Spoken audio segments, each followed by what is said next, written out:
तुमच्यासमोर आहेत आपल्या शरीरातील 2 सर्वात महत्त्वाचे अवयव, जे आपल्या शरीराच्या डाव्या आणि उजव्या बाजूला असतात. ही वृक्के म्हणजेच किडनीज आहेत. इथे काही धमन्या आहेत, ज्या त्याच्यामध्ये प्रवाहित होतात. त्यांना वृक्कधमन्या असं म्हणतात. तर इथे वृक्कशिरा आहेत, ज्यातून रक्त पुन्हा बाहेर वाहते. म्हणून जेव्हा रक्त पुन्हा हृदयाकडे जाते, तेव्हा आपण त्याला वृक्कशीर म्हणतो. आणि त्या 2 असतात. या वृक्कांसंबंधित कदाचित सर्वात महत्त्वाचा भाग, जो त्यांना खरोखर अद्वितीय बनवतो, तो म्हणजे या मूत्रवाहिन्या. आणि या मूत्रवाहिन्या मूत्राशयामध्ये मूत्र सोडतात. मूत्रवाहिन्या या आपल्या वृक्कामधून बाहेर येणाऱ्या तिसऱ्या नलिका आहेत. आणि मग जेव्हा तुम्ही मूत्र विसर्जनासाठी तयार असता, तेव्हा तुम्ही ते सर्व मूत्र तुमच्या मूत्राशयातून बाहेर सोडू शकता.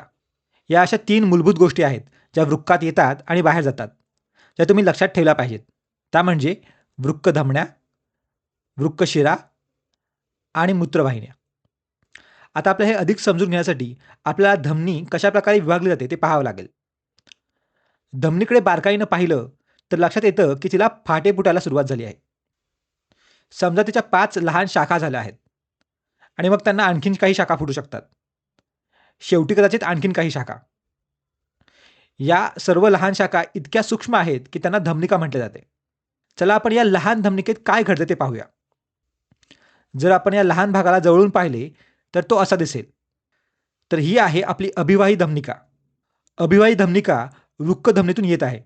ती पुढे जाऊन स्वतःभोवती वळणे घेऊ लागते आणि शेवटी सरळ होते. आणि जेव्हा ती सरळ होते तेव्हा आपण तिला अपवाही धमनिका म्हणतो. रक्तवाहिन्यांचे हे छोटे जाळे जर तुम्ही सूक्ष्मदर्शकाखाली पाहिले तर प्रत्यक्षात एखाद्या गोष्टीने त्यांना कवेत घेतले आहे असे दिसते. हा वृक्कामधील रक्तवाहिनी नसलेला भाग आहे. इथे आपल्या मूत्राचा प्रवास सुरू होतो. तर या पिवळ्या रंगाच्या गोष्टीला बोमन्स संपुट असं म्हणतात.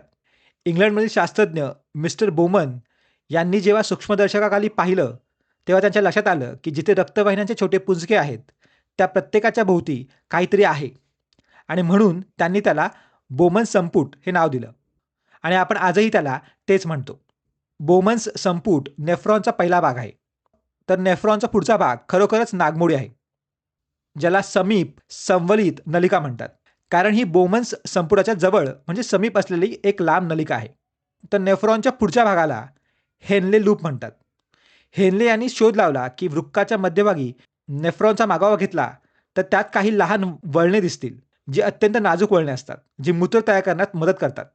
हेनले हे एक जर्मन शास्त्रज्ञ होते.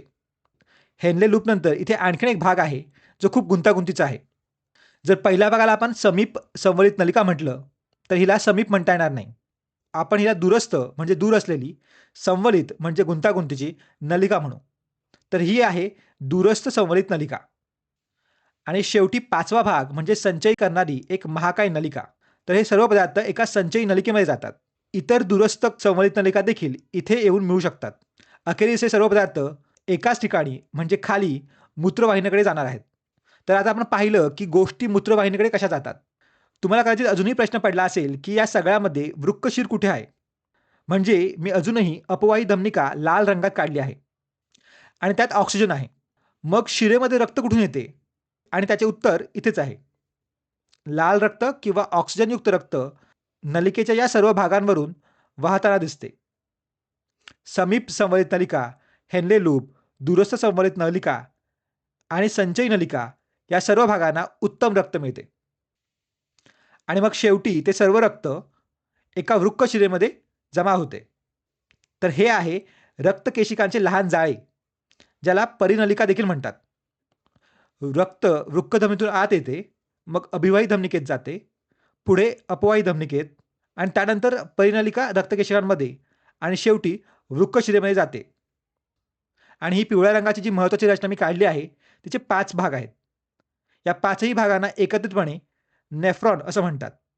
आपण नेफ्रॉनच्या विविध भागांबद्दल पुढील व्हिडिओमध्ये बोलूच. पण ही एक महत्त्वाची रचना आहे आणि ती कशी दिसते, तिच्या विविध भागांना काय म्हणतात हे तुम्हाला समजलं असेल अशी आशा आहे. भेटू लवकरच.